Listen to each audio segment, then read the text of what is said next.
بسم اللہ الرحمن الرحیم۔ انفاق فی سبیل اللہ کا چیپٹر شروع ہو گیا ہے سورہ البقرہ میں، آیت نمبر 195۔ انفاق، نفقہ، نون فے قاف، اس کا مطلب ہے سرنگ۔ ابھی بھی آپ اگر سعودی عرب جائیں، انشاءاللہ سب کو اللہ توفیق دے، تو وہ جو ٹنلز ہوتے ہیں جن میں گاڑیاں جاتی ہیں ان کو نفق کہتے ہیں۔ تو انفاق کا مطلب ہے کہ اپنے مال میں ایک سرنگ بنانا، ایک راستہ بنانا، اور پھر وہاں سے اللہ کی راہ میں خرچ کرنے کو انفاق فی سبیل اللہ کہتے ہیں۔ وَأَنفِقُوا فِي سَبِيلِ اللَّهِ، خرچ کرو اللہ کی راہ میں۔ وَلَا تُلْقُوا، اور نہ ڈال دو، بِأَيْدِيكُمْ، تمہارے ہاتھ، إِلَى التَّهْلُكَةِ، ہلاکت کی طرف۔ وَأَحْسِنُوا، اور احسان کرو۔ ان اللہ یحب المحسنین، بے شک اللہ احسان کرنے والوں کو پسند کرتا ہے۔ احسان کی ایک سمپل سی ڈیفینیشن یہاں سمجھ لیں، برابر کا بدلہ لینا جو ہے وہ قرآن کی روح سے اس کی ہمیں اجازت ہے۔ کسی نے آپ کو تھپڑ مارا، آپ نے آگے سے تھپڑ مار دیا، ویری گڈ، برابر کا بدلہ ہو گیا، اس پر کوئی گناہ نہیں ہے۔ کسی نے آپ کو تھپڑ مارا اور آپ نے اس کو تھپڑ نہیں مارا، بلکہ آپ نے اس سے پوچھا کہ ایسا کیوں کیا، آپ کو ایسا نہیں کرنا چاہیے تھا، اور نہ صرف یہ کہ آپ نے اسے معاف کر دیا، آپ نے اس کے حق میں دعا کی، یہ احسان ہے۔ اور احسان کا جو یعنی کہ اب اس کا جو صوفیانہ اور جو اسپریچول مطلب ہے وہ بہت بڑا ہے، بہت۔ احسان کے اوپر میرے خیال میں اگر میں بولنا شروع کر دوں تو مجھے 2 دن لگ جائیں گے، اور آپ کو پھر بھی میں پورا مفہوم نہیں سمجھا سکوں گی۔ احسان ہمیں قرآن سکھاتا ہے کہ اصل میں احسان کیسے کیا جاتا ہے۔ انشاءاللہ کلیئر ہو جائے گا۔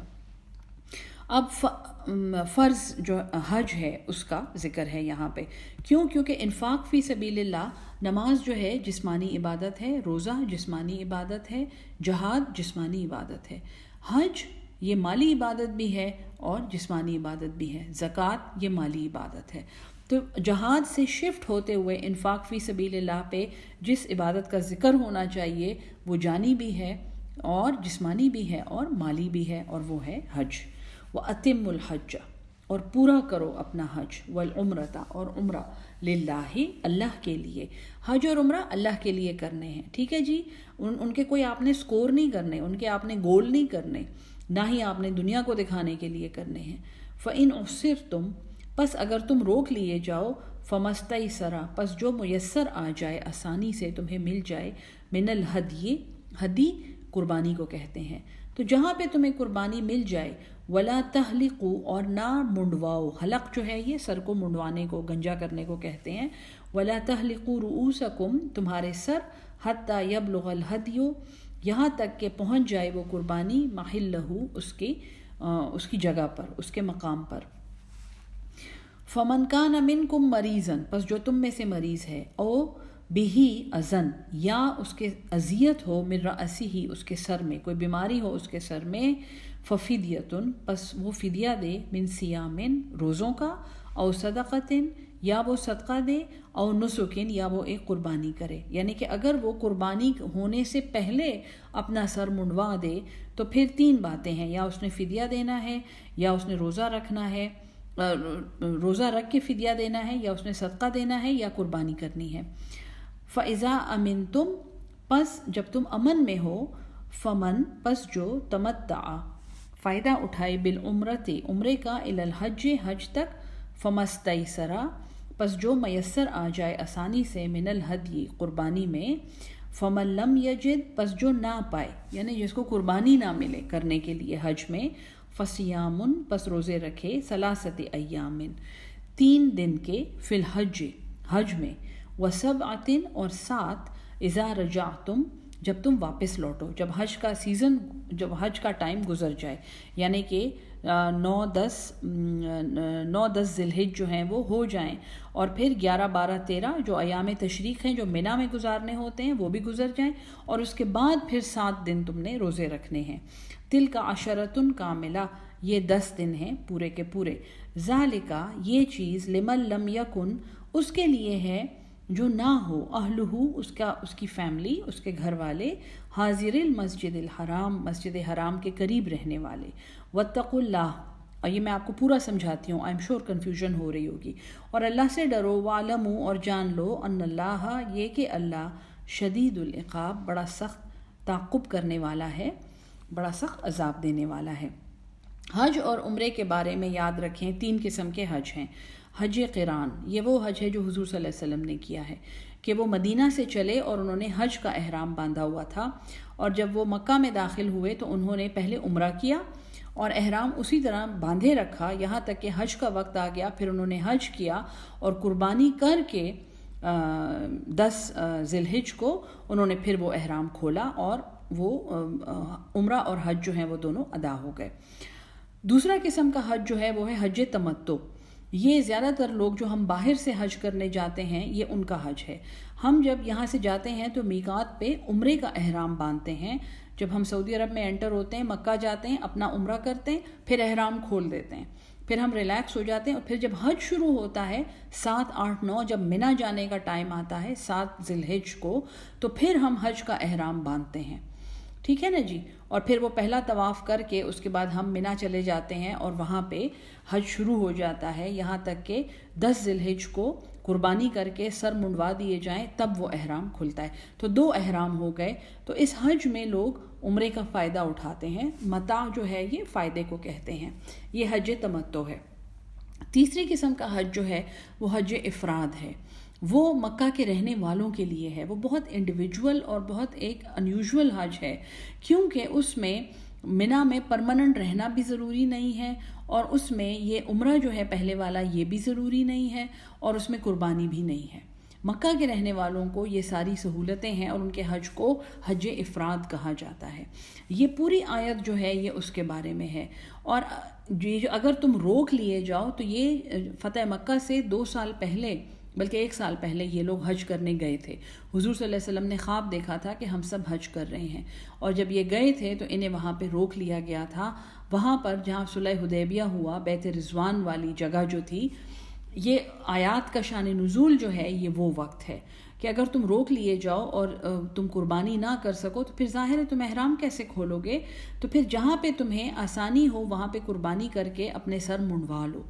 اس طرح سب مسلمانوں نے کیا تھا۔ سورہ فتح جو ہے وہ پوری اس کے بیک گراؤنڈ میں نازل ہوئی ہے، اور یہ کہا گیا اللہ کا حکم، یعنی کہ چونکہ انہوں نے نیت تو حج کی ہوئی تھی تو پھر اگلے سال انہوں نے فتح مکہ کے موقع پر وہ حج کیا تھا جو انہوں نے نیت کی ہوئی تھی، قضا جو تھا جو پورا نہیں کر سکے تھے۔ تو یہ سارا بیان جو ہے یہ اس کے بارے میں ہے۔ ایک بیان یہ ہے کہ اگر تمہارے سر میں کوئی تکلیف ہو، تو یہ ایک صحابی تھے حضرت کعب بن عجرہ رضی اللہ تعالیٰ عنہ، وہ کہتے تھے کہ یہ آیت میرے بارے میں نازل ہوئی ہے کیونکہ جب ہمیں اس حج سے روک دیا گیا اور میرے بہت لمبے لمبے بال تھے اور میں حضور صلی اللہ علیہ وسلم کے پاس گیا، اب یہ مدینہ سے انہوں نے احرام باندھے ہوئے تھے اور ظاہر ہے پیدل سفر کر رہے تھے، تو میں نے حضور صلی اللہ علیہ وسلم کو کہا کہ یا رسول اللہ میرے سر کو دیکھیں، اور میرے سر میں بہت زیادہ جوئیں ہو گئی تھیں اور کھجا کے وہ زخمی ہو گیا تھا۔ تو حضور صلی اللہ علیہ وسلم نے کہا کہ اے قعب تمہاری یہ حالت ہو گئی ہے؟ تو انہوں نے پھر یعنی اس وحی کے بعد انہوں نے اجازت دے دی کہ آپ سر منڈوا لیں، قربانی سے پہلے منڈوا لیں، لیکن پھر اس کے یہ فدیے ہیں، یعنی کہ یا روزہ رکھنا ہے یا صدقہ دینا ہے اور یا قربانی کرنی ہے۔ تو یہ اس کے پوری آیت کا بیک گراؤنڈ ہے۔ الحج جو اشہر معلومات، حج جو ہیں یہ مہینے ہیں خوب معلوم۔ فمن فرض فیہن الحج، فمن پس جو فرضا اس نے نیت کر لی، فرض کر لیا، فیہن اس وقت میں الحج حج کو، فلا رفسا پس اس نے فحش گفتگو نہیں کرنی ہے، عورت کے ساتھ بے پردہ نہیں ہونا ہے، ولا فسوقا اور نہ ہی اس نے فسق کرنا ہے، نافرمانی کرنی ہے، گالی گلوچ کرنا ہے، ولا جدالا اور نہ ہی اس نے لڑائی کرنی ہے، فی الحج یعنی بہترین کانڈکٹ جو ہے وہ ہونا چاہیے حج کے دوران۔ اللہ تعالیٰ سب کو توفیق دے کہ حج کریں اور پھر پوری امت کا تماشا بھی وہاں پہ دیکھیں، کیونکہ وہاں پہ آپ کو پتہ چلتا ہے کہ ہماری امت جو ہے اس وقت علمی لحاظ سے اور قرآن کے علم کے لحاظ سے کہاں پہ ہے اور اخلاقی لحاظ سے کہاں پہ ہے۔ وما تفعلوا من خیر اور جو تم کوئی کام کرو بھلائی کا، یعلمہ اللہ اللہ اسے جانتا ہے، وتزودوا اور تم زاد راہ لے لیا کرو، اپنا خرچہ ساتھ لے لیا کرو، فإن خیر الزاد فإن خیر پس بے شک بہتر زاد التقوی تقوی کا زاد راہ ہے، جس میں تقوی ہو تو وہ بہترین سامان ہے، واتقونی اور مجھ سے ڈرو، یا اولی الالباب اے عقل والو، لیس علیکم نہیں ہے تم پر جناح کوئی گناہ، ان تبتغوا یہ کہ تم ڈھونڈو فضلا من ربکم فضل تمہارے رب کا. تو حج کے دوران یہ تجارت کرنے کا حکم ہے. اگر تم حج میں کوئی تجارت کرنا چاہتے ہو تو اس میں کوئی قباحت نہیں ہے. اور چونکہ حج کے دنوں میں ان کے بڑے بڑے میلے لگتے تھے جاہلیہ کے دور میں، مشرکوں کے ذوالمجنہ اور عکاظ اور ان کے بڑے بڑے میلے لگتے تھے جس میں بہت بڑے بڑے بزنسز ہوتے تھے، بزنس ایکسپوز ہوتے تھے وہ. تو اسی طرح یہ کہا جا رہا ہے کہ اگر تم حج میں یہ کرو تو اللہ نہیں مائنڈ کرے گا. فَإِذَا أَفَضْتُمْ جب تم لوٹو من عرفات سے، فَاذْكُرُوا اللَّهَ تو اللہ کا ذکر کرو. عند المشعر الحرام، مشعر حرام جو ہے یہ ایک پہاڑی ہے. جب عرفات سے نکلتے ہیں اور مزدلفہ میں جا رہے ہوتے ہیں تو یہ جو پہاڑی ہے یہ راستے میں آتی ہے. اب تو کاٹ کے انہوں نے چھوٹا سا ایک نشان ہی چھوڑ دیا ہے، لیکن وہاں پہ اللہ کا ذکر کرنے کا حکم ہے. وَاذْكُرُوهُ اور اسے یاد کرو، کما ہداکم جیسے اس نے تمہیں ہدایت دی ہے. وَإِن كُنتُمْ اور بے شک تم تھے، من قبل ہی اس سے پہلے، لَمِنَ الضَّالِّينَ البتہ تم گمراہ تھے. انٹرسٹنگ بات یہ ہے کہ کفار بھی حج کرتے تھے، اور حج کے جتنے کسٹمز تھے جو وہ کرتے تھے، طواف کرتے تھے اور سعی کرتے تھے اور رمی کرتے تھے، شیطانوں کو پتھر یہ ساری چیزیں وہ بھی کرتے تھے. تو اللہ تعالیٰ کہہ رہا ہے اس سے پہلے تم گمراہ تھے. کیوں گمراہ تھے؟ کیونکہ تم میں توحید نہیں تھی. اس ایک اللہ کے لیے جس کے لیے یہ پورا حج تم کرتے تھے، تمہیں اس ایک اللہ کی پہچان نہیں تھی. تو اب تمہیں اس کی پہچان ہو گئی ہے، تو تم اس اللہ کو یاد کرو. ثم افیضوا پھر تم لوٹو، من حیث افاض الناس جہاں سے لوگ لوٹتے ہیں. یہ قریش کے بڑے بڑے سردار کیا کرتے تھے کہ جب یہ مزدلفہ میں واک کرتے ہوئے منا پہنچتے تھے تو یہ منا سے بھی بہت آگے نکل جاتے تھے. کہتے تھے ہم بہت اسپیشل ہیں، ہم شہزادے ہیں، تو ہم وہاں سے نہیں لوٹیں گے جہاں سے عام لوگ لوٹتے ہیں، ہم بہت دور سے آئیں گے. اللہ کہتا ہے وہیں سے لوٹو. حج میں سارے برابر ہیں، کوئی شہزادہ نہیں ہے، کوئی بادشاہ نہیں ہے، کوئی عام آدمی نہیں ہے، سارے اللہ کے مہمان ہیں، سارے انسان ہیں. واستغفر اللہ اور استغفار کرو اللہ سے. ان اللہ بے شک اللہ غفور الرحیم وہ بخشنے والا، بار بار رحم کرنے والا ہے. فَإِذَا قَضَيْتُمْ پس جب تم پورے کر لو، مناسککم تمہارے مناسک جو عبادت کے ارکان ہیں، جب تم وہ پورے کر لو، فَاذْكُرُوا اللہ پس اللہ کو یاد کرو، کَذِکْرِکُم جیسے تم ذکر کرتے تھے، آباءکم اپنے باپ دادوں کا. یہ جو بڑے بڑے میلے لگاتے تھے حج کے موقع پر، اس میں یہ بڑی بڑی شاعریاں کرتے تھے اور قصیدے پڑھتے تھے. تو اللہ کہتا ہے کہ تم اس طرح اللہ کو یاد کرو جیسے تم اپنے باپ دادوں کے قصیدے پڑھتے تھے. او اشد ذکر یا اس سے بھی زیادہ اللہ کو یاد کرو. فمن الناس پس لوگوں میں سے، من یقول جو کہتا ہے، ربنا آتنا فی الدنیا اے ہمارے رب ہمیں دے دے اس دنیا میں، یہ دنیا ہمیں دے دے. وما لہو اور نہیں ہے اس کے لیے، فی الآخرت آخرت میں، من خلاق کوئی بھی حصہ. دنیا میں ہر کام کرتے ہوئے آخرت کو سامنے رکھیں. اور حج اللہ تعالیٰ سب کو نصیب کرے جنہوں نے کیا ہوا ہے اور جو کریں گے. حج جو ہے یہ آخرت کی ایک ایکسرسائز ہے، آخرت کی ایک فل ڈریس ریہرسل ہے. کفن جیسا لباس پہنا کے اور میدان عرفات میں کھڑا کر کے اللہ تعالیٰ کہتا ہے ہاں میں سن رہا ہوں، بولو کیا بولنا ہے. نمازیں بھی بہت مختصر ہیں حج کی، یہ نہیں کہ آپ وہاں نمازیں پڑھتے رہیں. ذکر بھی حج کے ساتھ مخصوص کوئی ذکر نہیں ہے سوائے اس دعا کے جو اب آ رہی ہے. طواف میں حضور صلی اللہ علیہ وسلم یہ دعا پڑھتے تھے، اس کے علاوہ کوئی ذکر نہیں ہے. تو وہاں پر جب اپنے پاکستانی بہن بھائیوں کو میں پنجسورے کھولے ہوئے دیکھتی تھی تو مجھے بڑے پیارے لگتے تھے اور بڑے معصوم لگتے تھے کہ اللہ تعالیٰ نے یہاں آپ کو بلایا ہے کہ آپ اس سے بات کریں. اللہ کے بندو آپ اللہ سے بات کریں، آپ ایسی زبان پڑھ رہے ہیں جو آپ کو خود بھی نہیں آتی ہے. وَمِنْهُمْ مَنْ يَقُولُ اور ان میں وہ ہیں جو کہتے ہیں، ربنا آتنا فی الدنیا حسنہ اے ہمارے رب ہمیں عطا کر دے اس دنیا میں بھلائی، وفی الآخرت حسنہ اور آخرت میں بھی بھلائی، وقنا عذاب النار اور ہمیں بچا لے آگ کے عذاب سے. اولئک یہی وہ لوگ ہیں، لہم نصیب ان کے لیے حصہ ہے، مما کسبوا اس میں جو انہوں نے کمایا. واللہ اور اللہ سریع الحساب بڑا جلدی حساب لینے والا ہے. وَاذْكُرُوا اللہ اور اللہ کو یاد کرو، فی ایام معدودات گنتی کے ان دنوں میں. کتنے دن ہیں حج کے؟ 7 8 9 10 11 12 13 بس 6 دن ہیں حج کے. وہ بھی لوگ اس کو 5 دن بنا دیتے ہیں، پھر وقوف منا کو مختصر کر دیتے ہیں، اپنے ہوٹلوں سے آتے جاتے ہیں. بڑی گنتی کے دن ہیں یہ. فمن تعجل، پس جس نے جلدی کی، فی یومین، ان 2 دنوں میں. یہ منی کے ایام تشریق جو ہیں 10 ذی الحج کے بعد 11، 12، 13 جو ہیں یہ منی میں رہنے کے دن ہیں. تو جس نے ان میں جلدی کی، فلا اسم علیہ، تو اس پر کوئی گناہ نہیں ہے. ومن تأخر، اور جس نے لیٹ کر دیا، 1 دن اور رہ گیا، فلا اسم علیہ، تو اس پر بھی کوئی گناہ نہیں ہے، اس میں کوئی بات نہیں ہے.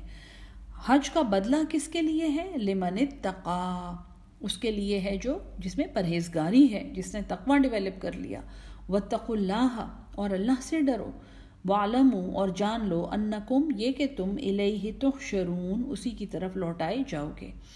وَمِنَ النَّاسِ، اور لوگوں میں سے، مَن يُعْجِبُكَ، جو تجھے بڑی بھلی لگتی ہے، قولہ، اس کی بات، فی الحیات الدنیا، دنیا کی زندگی کے بارے میں. وہ بڑے ایجوکیٹڈ ہوتے ہیں اور بڑی دلیلوں سے اور بڑے فلسفے بگار رہے ہوتے ہیں. وَيُشْهِدُ اللَّهَ، اور وہ گواہ کرتا ہے اللہ کو، عَلَى مَا فِي قَلْبِهِ، اس پر جو اس کے دل میں ہے. وَهُوَ أَلَدُّ الْخِصَامِ، حالانکہ وہ بڑا جھگڑالو ہے، وہ بحثیں کرتا ہے اور وہ پوائنٹ مارتا ہے اور لوگوں کو امپریس کرنے کی کوشش کرتا ہے. اللہ معاف کرے، لیکن حج سے واپس آ کے لوگوں کا طرز عمل دیکھا کریں، بڑا مزہ آتا ہے دیکھ کے. وَإِذَا تَوَلَّا، اور جب وہ لوٹے، یعنی کہ جب وہ اتنی بڑی عبادت سے لوٹے، جب وہ اتنا بڑا ایکسرسائز حج جیسی عبادت سے لوٹے، سعی فی الارض، وہ کوشش کرے اس زمین میں، دوڑتا پھرے اس زمین میں، لیفسد فیہا، تاکہ وہ اس میں فساد کرے.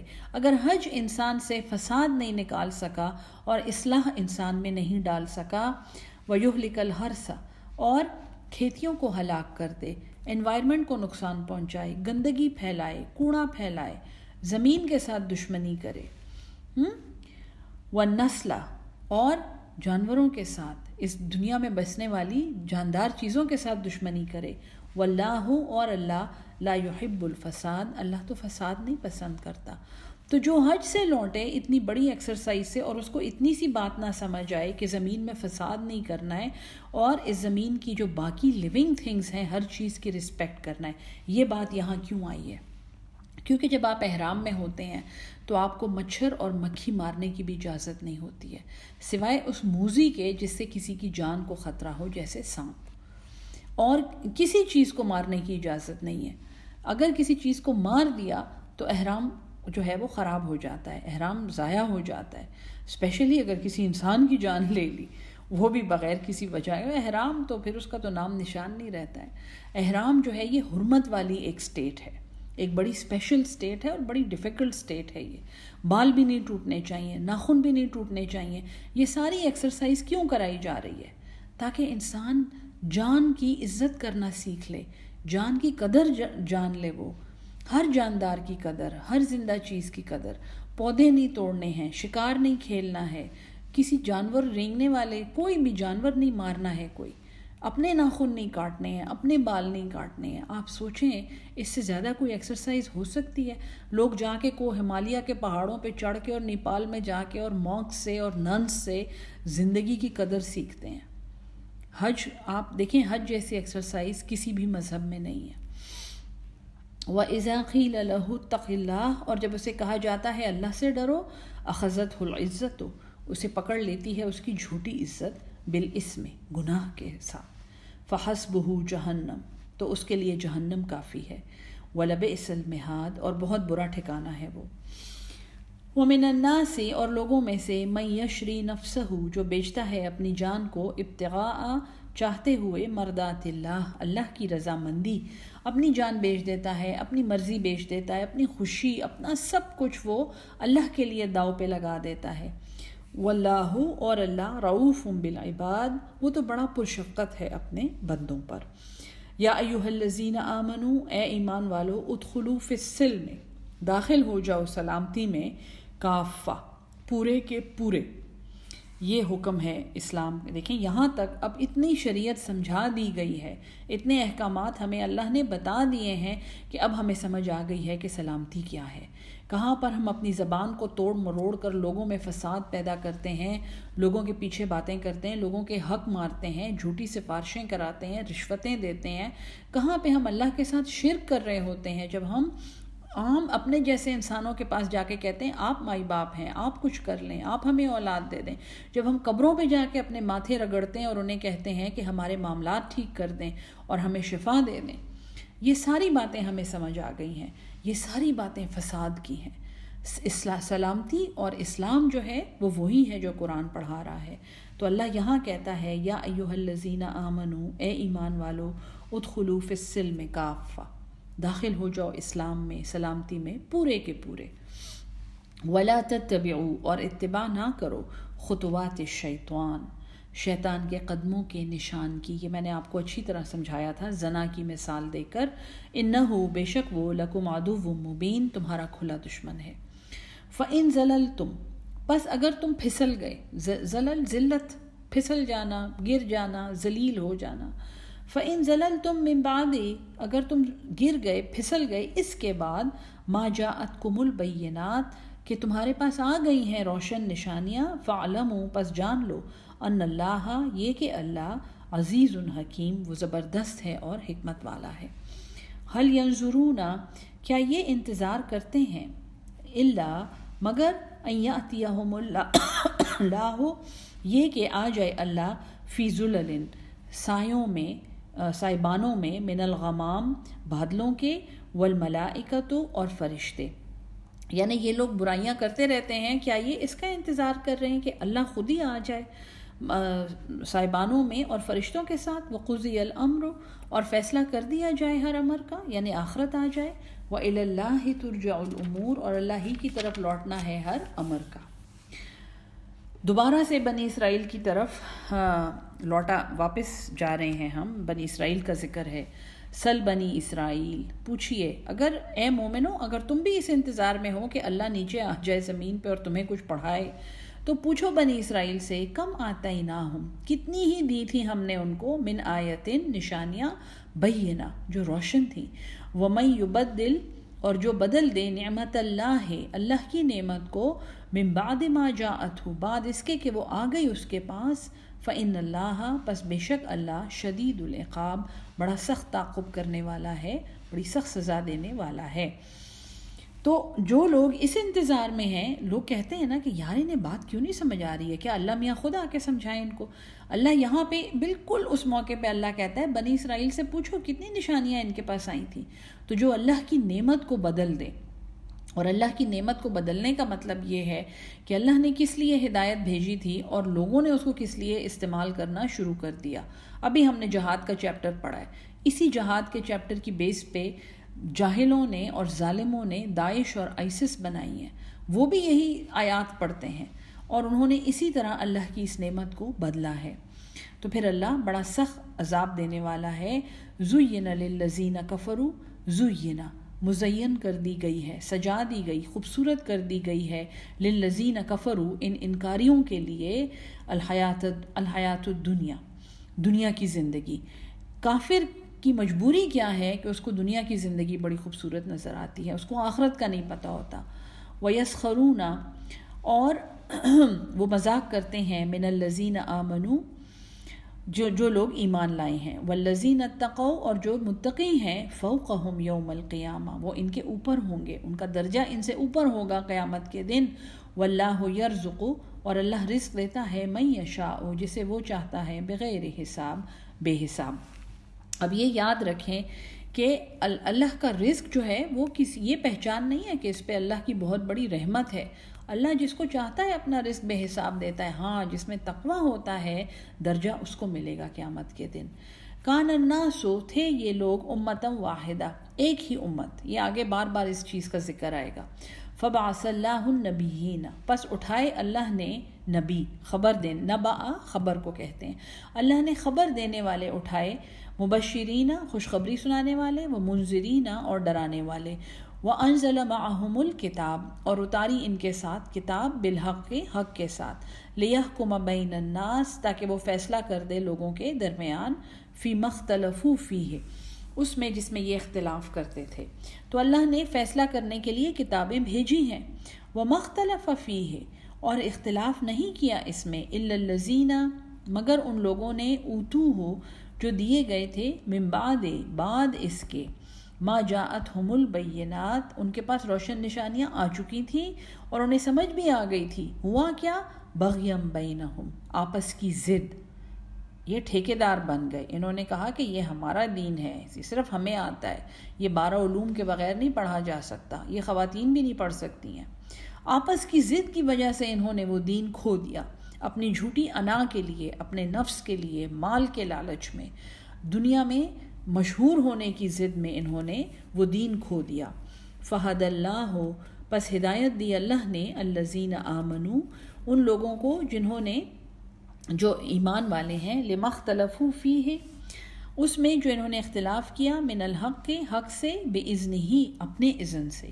واللہ یہدی، اور اللہ ہدایت دیتا ہے، من یشاء، جسے وہ چاہتا ہے، الی صراط مستقیم، صراط مستقیم کی طرف. ام حسبتم، کیا تم یہ سمجھتے ہو، ان تدخلوا الجنہ، یہ کہ تم جنت میں داخل ہو جاؤ گے. ولما یأتکم، اور ابھی نہیں پہنچی ہے تمہیں، مثل الذین، ان لوگوں جیسی مثال، خلو من قبلکم، جو گزر گئے تم سے پہلے.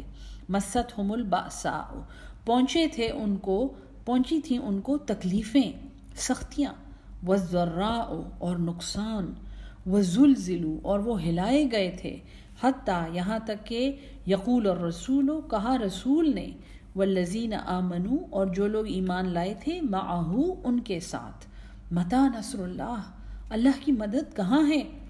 اللہ کے کہتے ہیں، ام حسبتم ان تدخلوا الجنہ، تم یہ سمجھتے ہو کہ تم اتنی آسانی سے جنت میں داخل ہو جاؤ گے، جیسے تم کہتے ہو کہ ہم تو کلمہ گو ہیں، صرف ہم ہی جنت میں جائیں گے. ابھی حالانکہ تمہیں کوئی سختی نہیں پہنچی ہے، تمہاری کوئی آزمائش نہیں ہوئی ہے. ایسی آزمائشیں آئی ہیں امتوں میں جہاں نہ صرف وہ لوگ بلکہ وہ رسول بھی چلا اٹھے تھے کہ اللہ کی مدد کہاں ہے. الا، خبردار، ان نصر اللہ قریب، بے شک اللہ کی مدد تو قریب ہی ہے. یسألونک، وہ پوچھتے ہیں آپ سے، ماذا ینفقون، ہم کیا خرچ کریں. قل ما انفقتم، فرما دیجئے جو تم خرچ کرو، من خیر، مال میں سے، فللوالدین، پہلا حق والدین کا ہے، والاقربین، دوسرا حق رشتہ داروں کا ہے، والیتامی، اور یتیموں کا، والمساکین، اور مسکین، وابن السبیل، اور مسافر. وہی سیریز ہے، وہی لائن ہے. وما تفعلوا من خیر، اور جو کوئی تم کام کرو گے خیر کا، فإن اللہ بہ علیم، تو اللہ اسے خوب جانتا ہے. دوبارہ سے جہاد کا تھوڑا سا ذکر یہاں پہ آ رہا ہے، جیسے پہلے گزر چکا ہے، کیونکہ انفاق فی سبیل اللہ جو ہے، اللہ کی راہ میں خرچ، دراصل جہاد کے لیے ہی کیا جاتا ہے. کتب علیکم القتال، فرض کیا گیا ہے تم پر قتال، لڑنا، لڑائی.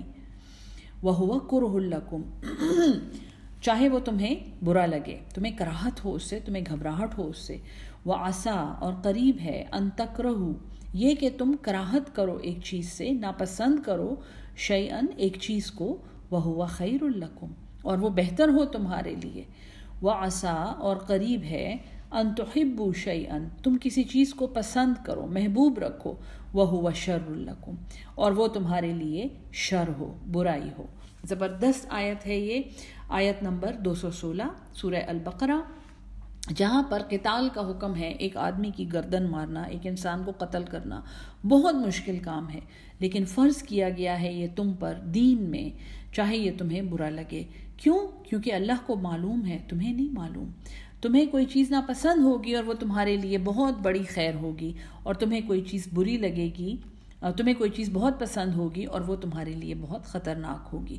جیسے ہم لوگ ہاتھ پر ہاتھ دھر کے اللہ کے حکم کے منتظر بیٹھے ہیں، بڑے امن سے، ہم بڑے پیس لونگ لوگ ہیں، یہ پیس جو ہے یہ شاید ہمارے لیے اتنا اچھا نہیں ہے. یسألونک، وہ آپ سے پوچھتے ہیں، عن الشہر الحرام، حرمت والے مہینے کے بارے میں، وہی سبجیکٹ ریوائز ہو رہا ہے. قتال فیہ، لڑائی اس میں. قل، فرما دیجئے، قتال فیہ، اس میں لڑنا جو ہے حرمت والے مہینے میں، کبیر، گناہ کبیرہ ہے. وصد عن سبیل اللہ، اور اللہ کی راہ سے روکنا، وکفر بہ، اور اللہ سے کفر کرنا، والمسجد الحرام، اور مسجد حرام سے روکنا، واخراج اہلہ، اور اس کے رہنے والوں کو گھروں سے نکالنا، منہ، اس میں سے، مکہ میں سے، اکبر عند اللہ، بہت بڑا ہے اللہ کے نزدیک. اچھا، یہ تو کہتے ہیں کہ حرمت والے مہینے میں لڑائی حرام ہے، لیکن انہیں یہ بتا دو کہ اللہ کی راہ سے مسجد حرام میں لڑنا، اللہ کی راہ سے روکنا، اللہ کے ساتھ شرک کرنا، انکار کرنا، اور مسجد حرام کے رہنے والوں کو وہاں سے نکالنا جو ہے وہ بہت بڑا گناہ ہے. اس سے بڑا گناہ ہے اللہ کے نزدیک والفتنۃ اکبر من القتل. اور وہی آیت کہ فتنۃ اشد من القتل، یہاں پہ ہے اکبر من القتل. کمپیریزن کر کے بتایا جا رہا ہے کہ حرمت والے مہینے میں لڑنا شاید اتنا بڑا گناہ نہیں ہے جتنے بڑے گناہ یہ باتیں ہیں.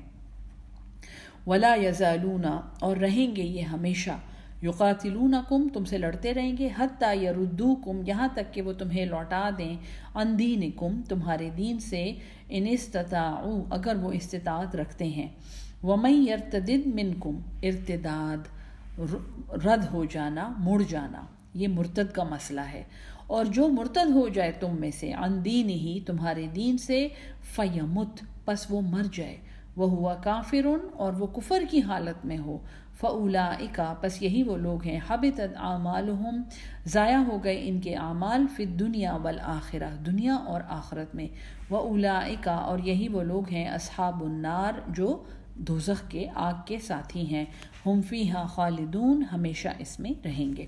مسئلہ ارتداد کے بارے میں یاد رکھیں کہ ارتداد کی سزا جو ہے وہ ہماری شرع میں موت ہے، حالانکہ قرآن اور حدیث میں اس کی کوئی اگزامپل نہیں ہے. اس کے اوپر بہت بڑا اعتراض ہے، اور ہمارے علماء کی بہت بڑی تعداد یہ کہتی ہے کہ مرتد کی سزا موت نہیں ہے. جن مرتدوں کو یہ سزائیں دی گئی ہیں اور جن کے ساتھ جہاد کیا گیا، یہ وہ مرتد ہیں جو اپنے پورے قبیلوں کو مجبور کر رہے تھے کہ وہ دین اسلام کو چھوڑ دیں یا وہ فرائض نہ ادا کریں، جیسے زکوٰۃ نہ ادا کریں. لیکن مرتد کی سزا جو ہے وہ نہ قرآن میں موت ہے اور نہ سنت میں موت ہے. ان الذین آمنوا، بے شک جو لوگ ایمان لائے، والذین ہاجروا، اور جنہوں نے ہجرت کی، ہجرا چھوڑ دینا، اکیلا چھوڑ دینا، ہجرا، وجاہدوا، اور جہاد کیا، فی سبیل اللہ، اللہ کی راہ میں، اولئک، یہی وہ لوگ ہیں، یرجون رحمت اللہ، جو امید رکھتے ہیں اللہ کی رحمت کی، واللہ غفور الرحیم، اور اللہ تو بخشنے والا، بار بار رحم کرنے والا ہے. آیت نمبر 219 بہت امپورٹنٹ آیت ہے یہ، اور یہ پہلی آیت ہے جو نشے اور آسانی سے میسر آنے والے، مفت میں ملنے والے پیسے کے خلاف قرآن میں آئی ہے. اس کے بعد 2 اور آیات ہیں یہاں تک کہ یہ مکمل طور پہ حرام ہو گئے. یسألونک، اے محمد صلی اللہ علیہ وسلم، وہ پوچھتے ہیں آپ سے، عن الخمر. خمر کا مطلب ہے یہ دوپٹے جو ہم پہنتے ہیں نا، اس کو خمر کہتے ہیں، کور کر لینے والی، ڈھانپ لینے والی. ہاں، خمار جو ہے یہ نشے کو کہتے ہیں، تو عقل کو ڈھانپ لینے والی چیز کو خمر کہتے ہیں. والمیسر، میسر جو ہے یہ یسر سے نکلا ہے، آسانی سے میسر آ جانے والا، آسانی سے مل جانے والا، بغیر محنت کے جو مل جائے کسی کو. اصل میں یہ شراب اور جوئے کی ممانعت نہیں ہے، اصل میں یہ نشے کی اور بغیر محنت کے آنے والے پیسے سے ڈرایا جا رہا ہے. قل فیہما اسم کبیر، فرما دیجئے کہ ان دونوں میں بہت بڑا گناہ ہے. وہ منافع للناس، اور کچھ منافع بھی ہیں لوگوں کے لیے، کیونکہ صحابہ جو تھے ان میں سے بیشتر شراب نوش تھے اس زمانے میں، مکی زندگی کے شروع میں، اور جوا بھی کھیلتے تھے اور انجوائے بھی کرتے تھے. اب یہ ایڈکٹیو چیزیں ہیں. قرآن، اللہ میاں نے انسان کو ڈیزائن کیا ہے، انسان کو بنایا ہے، اس کو پتہ تھا کہ ایک دم سے یہ چھوڑنے والی چیزیں نہیں ہیں. تو اللہ تعالیٰ نے یہ کہا کہ اس میں بہت بڑا گناہ ہے. تو جو بڑے نیک تھے اور بڑے تقوی والے صحابی تھے، انہوں نے چھوڑ دیے، انہوں نے یہ چیزیں چھوڑنی شروع کر دی. حضرت عمر نے ایکچولی دعا کی تھی کہ یا اللہ پلیز اسے حرام کر دیں تاکہ ہم یہ چیز چھوڑ دیں. وَمَنَافِعُ لِلنَّاسِ وَإِسْمُهُمَا أَكْبَرُ، اور ان کا گناہ جو ہے وہ بڑا ہے، مِن نَفْعِهِمَا، ان دونوں کے نفع سے. وَيَسْأَلُونَكَ، وہ آپ سے پوچھتے ہیں، مَاذَا يُنْفِقُونَ، ہم کیا خرچ کریں. اسی آیت میں اللہ بتا رہا ہے، یہ اللہ قرآن کا خوبصورت ربط آپ دیکھیں کہ نشے کرتے ہو اور جوئے کھیلتے ہو، لاٹریاں کھیلتے ہو، سٹے کھیلتے ہو، ریسوں میں پیسے لگاتے ہو، پھر پوچھتے ہو ہم اللہ کی راہ میں کیا خرچ کریں. قُلِ الْعَفْوَ، فرما دیجئے جو تمہاری ضرورت سے زیادہ ہو. اپنی ضروریات کم کرو. تمہیں پتہ ہے تمہاری ضروریات کس قدر کہاں کہاں تک پھیلی ہوئی ہیں. تمہارے پاس جتنے لباس ہیں شاید تم وہ سارے لباس موت تک بھی نہیں پرانے کر سکتے ہو، انہیں نہیں بوسیدہ کر سکتے ہو. جتنے جوتوں کے جوڑے تم نے خرید کے رکھے ہوئے ہیں، جتنے برانڈوں والے بیگ خرید کے رکھے ہوئے ہیں، جتنے زیادہ چیزیں تم نے گھر میں جمع کی ہوئی ہیں، تمہیں کچھ پتہ ہے یہ تمہاری ضرورت سے کتنی زیادہ ہے؟ اپنی ضرورتیں کم کرو. کذالک یبین اللہ، اسی طرح بیان کرتا ہے اللہ، لکم الآیات، تمہارے لیے اپنی آیات، لعلکم تتفکرون، تاکہ تم کچھ سوچو. فی الدنیا والآخرہ، تم فی الدنیا والآخرہ، دنیا میں اور آخرت میں. وَيَسْأَلُونَكَ عَنِ الْيَتَامَى، اور وہ آپ سے پوچھتے ہیں یتیموں کے بارے میں. قُلْ إِصْلَاحٌ لَهُمْ خَيْرٌ، فرما دیجئے کہ ان کی اصلاح تمہارے لیے بہتر ہے. وَإِن تُخَالِطُوهُمْ، اور اگر تم انہیں ملا لو اپنے ساتھ، خلط ملط کر لو، فَإِخْوَانُكُمْ، تو وہ تمہارے بھائی ہیں. وَاللَّهُ يَعْلَمُ، اور اللہ خوب جانتا ہے، المفسدہ، فساد کرنے والے کو، من المصلح، اصلاح کرنے والے سے. وَلَوْ شَاءَ اللَّهُ، اور اگر اللہ چاہتا، لَأَعْنَتَكُمْ، البتہ مشکل میں ڈال دیتا تمہیں. ان اللہ، بے شک اللہ، عزیز حکیم، زبردست ہے اور حکمت والا ہے. آیت نمبر 220. یتیموں کے بارے میں یہ آیت جو ہے کہ ان کی اصلاح تمہارے لیے بہتر ہے. یتیم کے لیے بہت زیادہ ترغیب ہے کہ یتیم کی پرورش کی جائے، اس کے لیے خرچ کیا جائے، اس کے سر پہ ہاتھ رکھا جائے. سنت میں اس قدر حضور صلی اللہ علیہ وسلم نے کہا ہے کہ اس ہاتھ کے نیچے جتنے اس کے سر کے بال ہوں گے، جو اس کے سر پہ ہاتھ رکھے گا، اتنی نیکیاں ہیں اور وہ مجھ سے بہت قریب ہوگا. کیونکہ حضور صلی اللہ علیہ وسلم خود یتیم تھے. آپ کو پورا اندازہ تھا ان لوگوں کی مزری کا اور ان کی زندگی کی مشکلات کا. تو ان سے محبت کرنا اور ان کی پرورش کرنا بہت زیادہ مبارک کام ہے اور اللہ کو بہت خوش کرتا ہے یہ. تو یتیموں کی اصلاح اور یتیموں کے مال کے مسائل جب سامنے آئے تھے کہ ان کے مال کو اپنے مال کے ساتھ بالکل نہیں ملانا، تو صحابہ جو تھے وہ یتیموں کا کھانا پکا کے باہر رکھ دیتے تھے کہ بیٹا بچے آپ یہ کھا لیں، یہ آپ کا کھانا ہے. اور جب بچہ کھا لیتا تھا یا وہ یتیم جب کھا لیتا تھا تو باقی کھانا پھینک دیتے تھے. وہ کہتے تھے نہیں، یہ ہم پہ حرام ہے. تو اللہ یہاں کہتا ہے وَإِن تُخَالِطُوهُمْ، اور اگر تم ملا لو ان کو، خلط ملط کر لو، فَإِخْوَانُكُمْ، تو وہ تو تمہارے بھائی ہیں. وَاللَّهُ يَعْلَمُ الْمُفْسِدُ مِنَ الْمُصْلِحِ، اللہ تو دلوں کے حال جانتا ہے، اس کو پتہ ہے کون فسادی ہے اور کون اصلاح کرنے والا ہے. اگر اللہ چاہتا تو وہ تمہیں مشکل میں ڈال دیتا. وہ واقعی یہ حکم دے دیتا کہ اسٹرکٹلی ان کا مال الگ رکھنا ہے، ہرگز نہیں ملانا جلانا، کیونکہ وہ تو عزیز حکیم، وہ تو زبردست ہے اور حکمت والا ہے. ٹھیک ہے جی. تو کل انشاءاللہ نکاح کا چیپٹر شروع ہو رہا ہے، اس لیے میں یہاں پہ اس سبق کو روک رہی ہوں، اور کافی ڈیٹیل میں سبق ہے یہ. اور انٹرسٹنگلی یہ انفاق فی سبیل اللہ کے چیپٹر میں پڑھایا جا رہا ہے، کیونکہ سب سے زیادہ خرچہ انسان جس چیز پہ کرتا ہے وہ اسی رشتے پہ کرتا ہے.